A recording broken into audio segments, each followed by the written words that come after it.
ने एक podcast arrange किया जिसमें सामने सिस्टर्स को बिठाया हुआ है हिजाब में और यहाँ पे कुछ वो लड़के बैठे हुए हैं, यंग मर्द बैठे हुए हैं और बड़ी अच्छी एक डिबेट चल रही है फेमिनिज़म के ऊपर, वुमेन राइट्स के ऊपर और ये डिवोर्सेस के ऊपर। तो उसमें ना वो एक सिस्टर कहती हैं कि अगर आपने घर का काम कराना ना तो देखें मेरी एक्सपेक्टेशंस बहुत क्लियर है कि हायर मी अ मेड, यानी आप मुझे मेड हायर करके दो। तो वो जो ब्रदर है आगे से वो कहता है कि ठीक है, I will hire a made and marry her instead. एक ये सिनेरियो। दूसरा सिनेरियो, एक बहुत बड़े पाकिस्तान के ट्रेनर हैं, उनका क्लिप है बड़ा मशहूर के वो एक स्टोरी सुनाते हैं कि एक साहब थे, उन्होंने मेड रखी, सारे काम मेड करती थी, तो वाइफ इंसिक्योर हो गई कि साहब ज़रा उधर तवज्जो देने लगे हैं ज़्यादा। तो आहिस्ता आहिस्ता वो वाइफ ने कहा जी कि इसको निकाल दो, इस मेड। ज़ाहिर है उस हाथ से खाना भी मिलता था और जुराबें भी, मतलब कपड़े भी इस्त्री हो रहे, सब कुछ, खाना भी मिल रहा है वहीं से 100%। तो जब वो निकालने का टाइम आया तो शौहर ने, कहते हैं रियल वाकया, शौहर ने कहा कि भाई ये तो नहीं निकल सकती, आप निकलें। तो फिर उन्होंने पूछा क्यों? उसने कहा कि काम तो सारे मेरे ये करती हैं। ये एक सिनेरियो, ठीक है। अभी मैं आपसे इसके हवाले से राय लेता हूँ। तीसरा, एंड्रयू टेट, आपको पता है बड़ा फेमस हुआ मैन में, उसने एक बात की, उसने कहा कि देखो मैं सुबह का थका हारा आया हूँ, मेरी कितने लोगों से डीलिंग्स हुई हैं, कितनी टेंशनें चल रही हैं, पता नहीं किस किस से फाइट हुई होगी। उसके बाद जब मैं आऊँ घर तो 2 घंटे मैं आपकी आके बातें भी सुनूँ, कंप्लेंट भी सुनूँ, ये कैसे ह्यूमनली पॉसिबल? तो ये 3 सिनेरियोज को अगर हम बारी बारी कैसर भाई डिस्कस करें, आप क्या इस पे समझते हैं? दैट्स ऑलवेज डिफिकल्ट जब आपने गिवन टर्म्स एंड कंडीशंस के अंदर ही बात करनी है। देखिए, जो पहली बात है कि उसने कहा कि घर से काम कराने है तो मेड लेके दे दो and so fourth. I think this is the big problem, क्योंकि वो एक कॉर्पोरेट माइंडसेट को घर के अंदर इंस्टॉल कर रही हैं। घर भर घर होता है और उसके पीछे एक वजह है कि वो ऐसा क्यों कर रही हैं, इसलिए कि उनको, क्योंकि ये जो हम बात कर रहे हैं ना, ये नतीजा है, ये एंड का पोर्शन है। जो शुरू का इसका पहला है वो ये है कि how do they get to this stage. वो जो आपने कहा था ना कि बोतल पहले से भरी हुई है, ये 2-3 ऊपर के कतरे हैं। Exactly.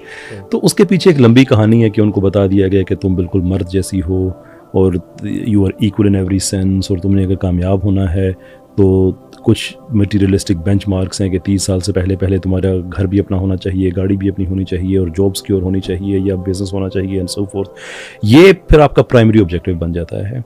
Then husband becomes a secondary objective. तो अब फिर अगर हस्बैंड आपकी ज़िंदगी में आया भी है तो वो आपकी सहूलत के लिए आया है। Husband is no there with the view कि मैं अपने हस्बैंड के लिए क्या कर सकती हूँ, and same goes for the man as well.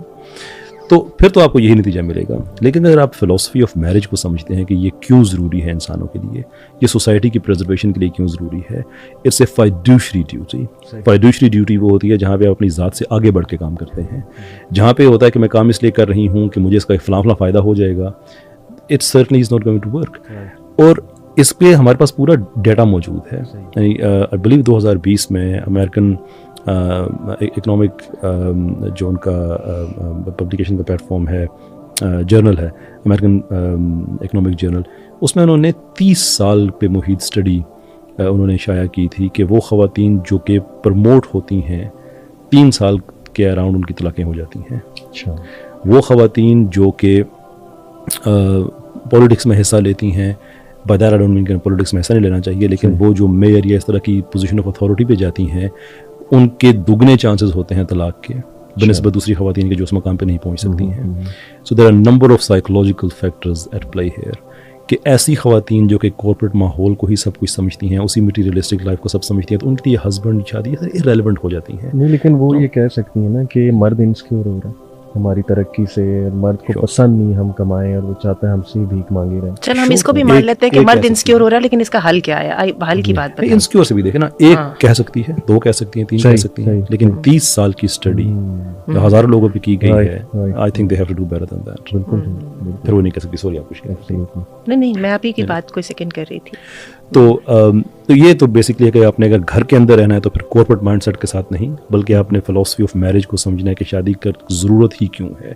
ये आपके लिए कोई ऐसी कोई सहूलत नहीं है, ना ये गुनाह का रास्ता है, ना ये आपके लिए, it's a responsibility. You have to do things, और वो टूल्स आपको दिए गए हैं, यू नो, कि वो टूल्स आपको तैयारी के लिए दिए गए। आप कोई प्रोग्राम घर में नहीं लेके आए, आप एक हस्बैंड पूरे का पूरा इंसान, वाइस वर्सा बीवी, आप वो घर में लेके आए। अब देखें, प्रेगनेंसी 9 महीने की मुद्दत है, अल्लाह ताला के लिए कोई मुश्किल नहीं है कि ये 9 महीने कंडेंस होकर एक दिन में चले जाएं, सही पर 9 months are given so that कि लोगों को जो टूल दिए गए हैं उनको यूज़ करके वो जो मनी मैनेजमेंट है वो बेहतर तरीके से आप सीखें कि ज़िंदगी में एक मेजर चेंज आने वाला है। साइकोलॉजिकली खुद को तैयार करें, अपनी नींदें कुर्बान करने के लिए खुद को तैयार करें, because they have a responsibility towards another human being. तो इसके लिए टाइम दिया गया है कि आप अपने आप को तैयार कर लें, विच मीन्स कि शादी जो है इट्स ऑल अबाउट रिस्पॉन्सिबिलिटी, जिसके आपको फ़ायदे होते हैं सोसाइटल लेवल पे।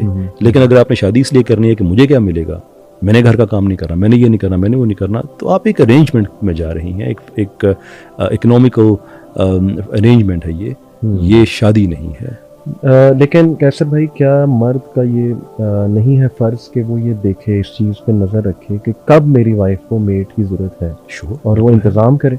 अगर तो बर्डन में है उसकी ऑपरेटिव wife, तो वर्ड है इसका ज़रूरत।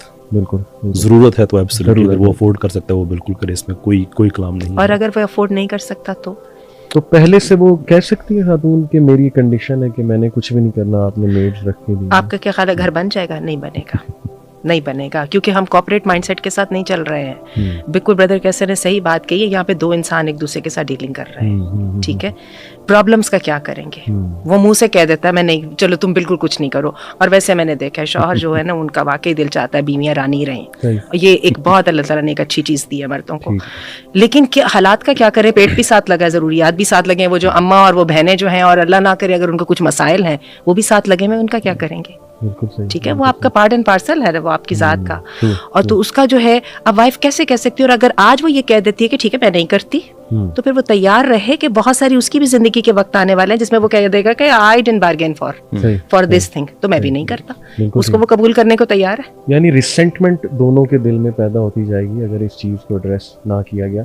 दूसरा जो सिनेरियो मैंने आंटी बताया, वो जो एक साइकोलॉजिस्ट ने बात की थी कि वो नौकरानी ही सब कुछ कर रही थी, तो ये फितरी ह्यूमन फितरत है कि जो आपके काम कर रहा है, आपको खाना खिला रहा है, उससे मोहब्बत का एक एलिमेंट पैदा होता है। ये है असल में बात। मुझे वैसे ये एक बात, एक फनी थिंग है, लेकिन आपने कहा कि हकीकत है। वैसे हकीकत ऐसा भी है कि हमने कुछ देर पहले खबर पढ़ी थी कि 4 सऊदी औरतें जो हैं वो जाया करती थी एक ड्राइवर के साथ, वो जॉब करती थी किसी स्कूल में, उस वक्त वो ड्राइविंग की इजाज़त नहीं थी। तो हुआ क्या कि कुछ अरसे के बाद उनकी इतनी अच्छी सेटिंग हो गई 4 लोगों की मिलके कि उन्होंने उस बंदे से शादी कर ली, प्लस जो है ना अदर बेनिफिट्स एज वेल, और प्लस वो जो है वो कितनी सिक्योरिटी मिल गई ना आने जाने की और सब कुछ। तो ये हकायक जरूर है, लेकिन मुझे लगता है इसको हम मेन स्ट्रीम में या एक आम एग्जांपल के तौर पे नहीं ले सकते। मैं उसमें एक छोटी सी चीज़ अर्ज करूँगा कि देखें, किसी आदमी को, किसी औरत को अगर ये लगता है कि उसके हस्बैंड ने इसलिए उससे शादी ख़त्म की कि वो घर के काम नहीं करती थी, then she never understood the problem. I understand. Yeah, I agree. एक प्रॉब्लम होता है, एक प्रॉब्लम का आउटकम होता है। बिल्कुल सही। ये प्रॉब्लम का आउटकम है, डीपर अंडरलाइंग इशू और है कि घर के काम ना करने की पीछे माइंडसेट क्या था, एब्हॉरेंस क्यों थी, हस्बैंड की रिस्पेक्ट, यानी कि एक बीमारी है, उसका सिम्पटम है, वो उससे कुछ सिम्पटम को समझ रही है कि शायद यही प्रॉब्लम, यानी वो दरख्त जो पिछले कटे हुए वो हम नहीं देख रहे, और जो थोड़ा सा आगे वो उन्होंने लोहे का पीस लगाया वो हम देख रहे हैं। और एंड्रयू टेट का जो मैंने बताया था कि